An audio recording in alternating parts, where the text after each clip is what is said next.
Thank you very much for inviting me. I apologize. I'm sort of running between openings and what do they call them, screenings. In it, today is a big day, the second big day, and this weekend for the Red Tails, and which is taking the country by storm right now. And the few of us who are still remaining are requested to be at these screenings whenever possible.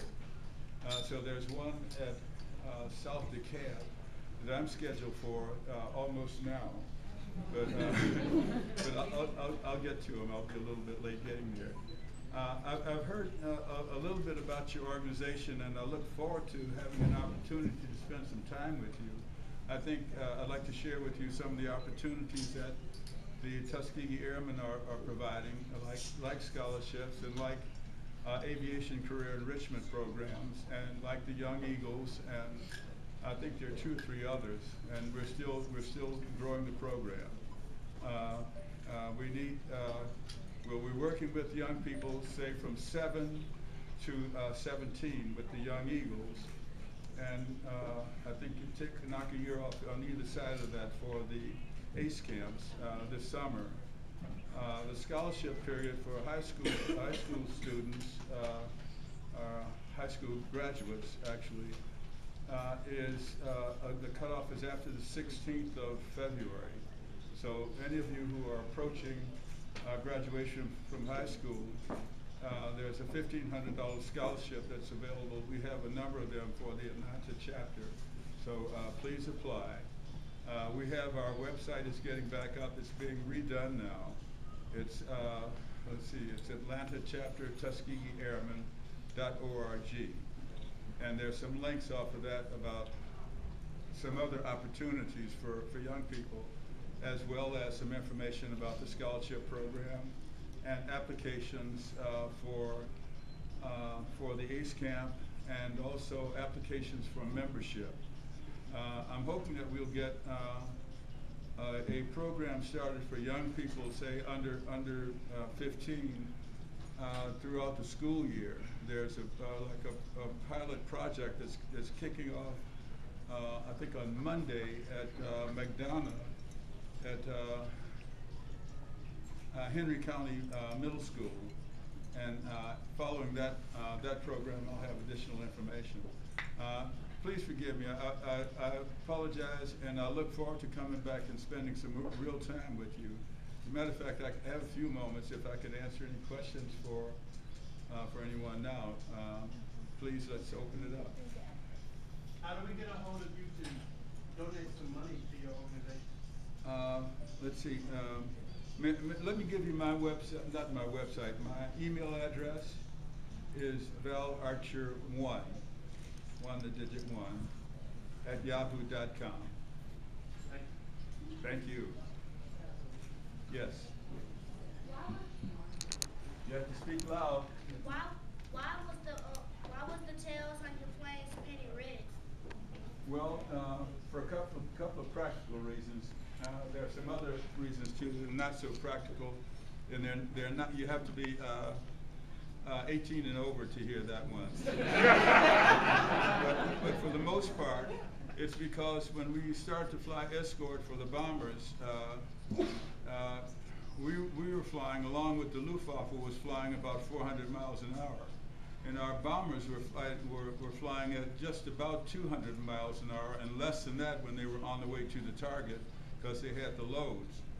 And so when we first started to fly escort for them, prior to that, they didn't want to know about us. They said, you guys have a reputation. We know all about you. You can't fly. You're not smart. That's some really nasty things to say about us. But at that particular time, we were losing these bombers 1 out of 3. So we lost thousands of them, with each bomber having a crew of 10 or 11 crew members on it. And when we started to fly escort for them, that was a record. Once we started, we didn't lose any. Some people say that sometime over a 2-year period, we may have lost some. I can't verify that. No one has verified it yet. or disproved it, so it may be true. But in the long run, over 15,000 sorties. That means each time a pilot takes off to go on a combat mission, it's counted as a sortie. So 1,500 of those were missions flying escort for these bombers all the way to the target. We'd rendezvous with them outside of our bases at Ramatelli in Italy and fly them to their targets. And we flew a certain pattern around them, in and out of them, that prevented the Luftwaffe from getting to the bombers without coming through us. And fortunately, and also through a lot of great skill and courage of our guys, they didn't get through.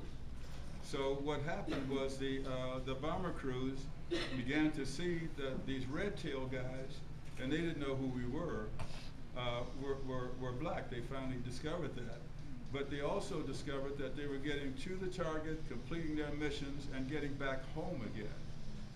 That really cracked that tradition of not liking us. From that time on, they requested us that they didn't want the other escorts, they wanted the red tails.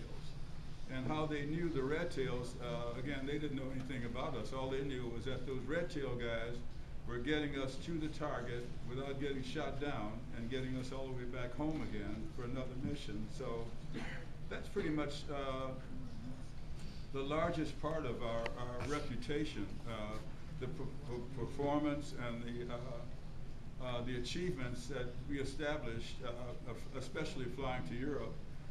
After the second and third flight or so, flying escort throughout Eastern Europe, the big flight came to Germany, to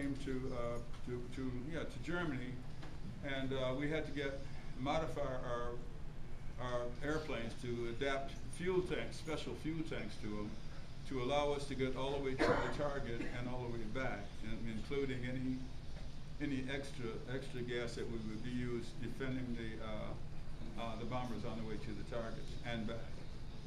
That's a long answer, I'm sure, but I apologize. But that's the nicest answer about the red tails, how you have to be the red tails. The other one, some of the older members here might remember a guy named Johnny Walker. Johnny Walker Red. That's part of one of the other. Yes. Who were you in the movie, The Red Tails? Well, the movies were done, there were so many of us, they couldn't, do the individual names of that. So they just sort of had, they sort of picked up after the HBO movie where they took it to a certain point, and then they decided to show the actual, George Lucas decided that we should show what happened after they finished training and got to that point. So, yeah. Let's see, I'm not getting all of your answers. Does that answer your question? He wanted to know if you were one of the characters in the movie. Oh, yeah, the characters. We didn't have anyone.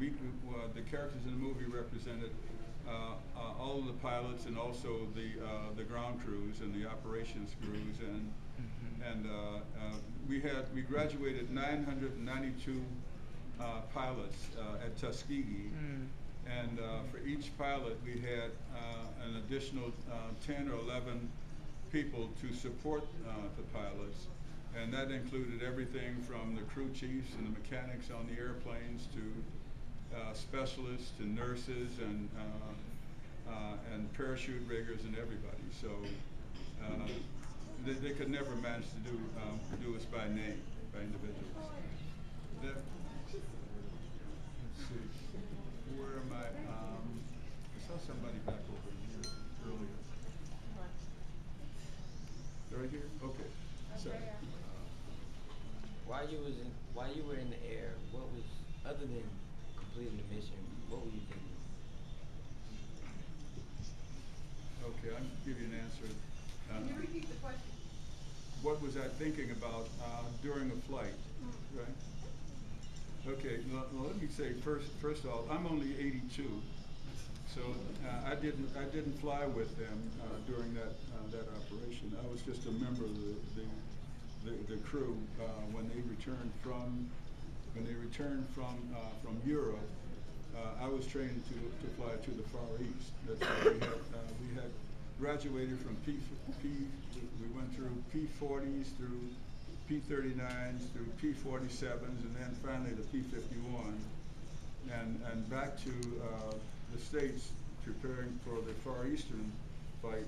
We got B-25s, so it was the first time we were given multi-engine aircraft. And during other flights, I guess which are fairly similar. What do you think about on missions? Mostly about you have your checklist, and you've got your mission. You've had your mission briefing. You know what the target is, what your role is going to be, who your buddies are, who's around you, who's the pilot, who's the tail gunner, all of that. And there's a dialogue, you know, up to a certain point where you have conversations with everyone. And then you think about getting home, you know, but there's always that element of from the time you break ground until you land again, you know, am I going to make this, or are we going to make this? And did we do what we were supposed to do? Were we successful? And that's pretty much what it was.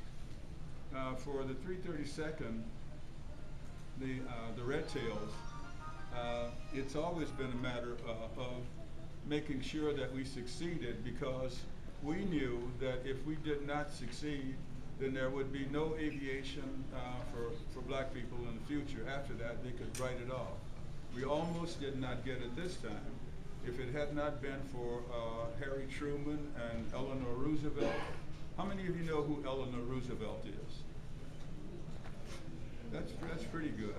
But you guys are going to have to do your homework on it. It's not just, you know, war and action and stuff like that is only one part of the big picture and what it's all about. In fact, there are many similarities about what happens today and our economy and with our institutions like education, like the military, and like all of the professions in it.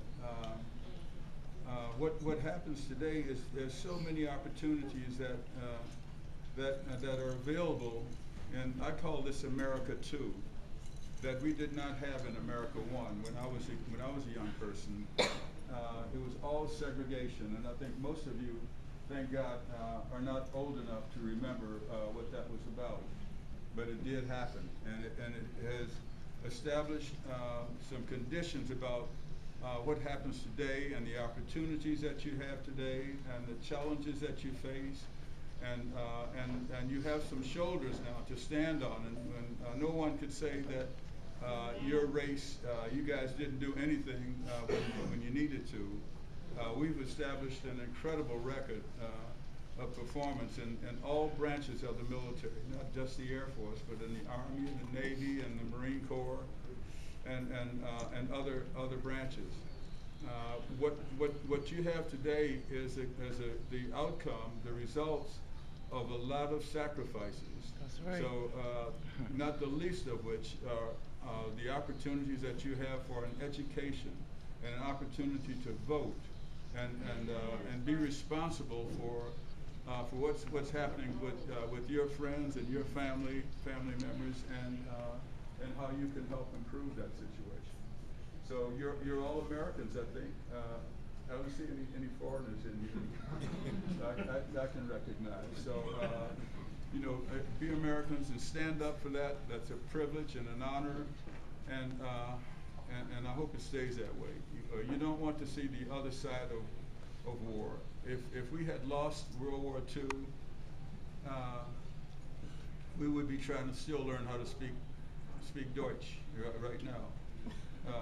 And Hitler would have had his, he didn't have any love for anybody that looked like us. Mm. So that's pretty much. Sir, can you tell us how many airmen are approximately in the Atlanta area? In the Atlanta area, I understand that now we're up to 17. You mean the original guys? Yes, sir. I understand that now we're up to 17 because since the red tail story has come out, I think we picked up 5 new members. So that's a pretty good number. We never had that many before. In fact, we've lost about 10 members who died during the last 10 years, and some of our guys are in their 90s, and they're hanging on. I'll tell you a little story. In 2007, the Congress finally made the vote whether they were going to award the Congressional Gold Medal to us. And a lot of the guys, for about a year, we were in limbo with that. And a lot of the guys would say, I'm not dying until I get my medal.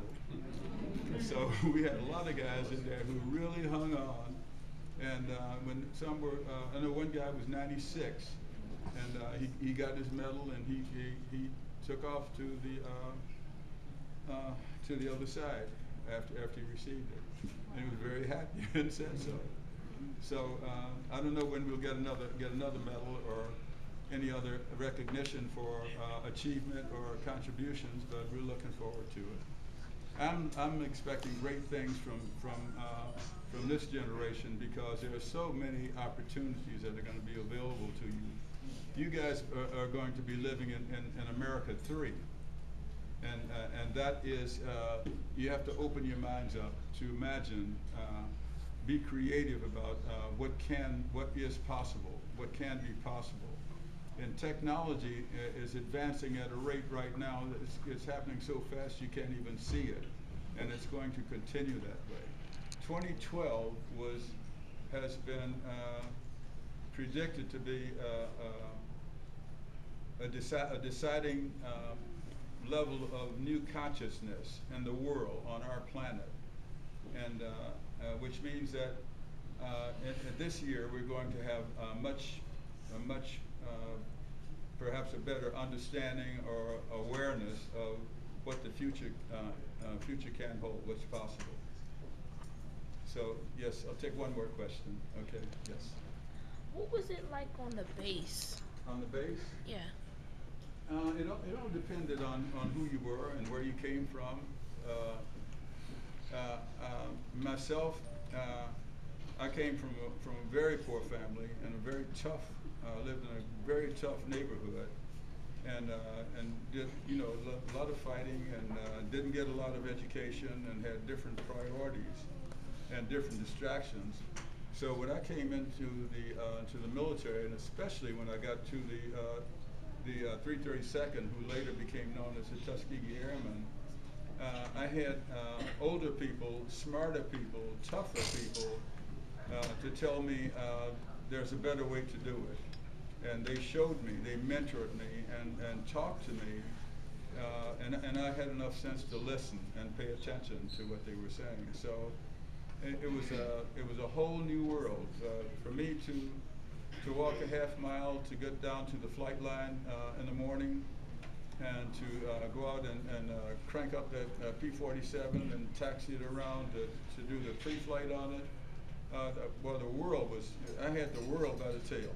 I mean, that was, you can't imagine how exciting that can be. I sometimes wake up in the middle of the night, and I can hear that engine cranking over, and I can even smell the gasoline in it. So it's a good feeling.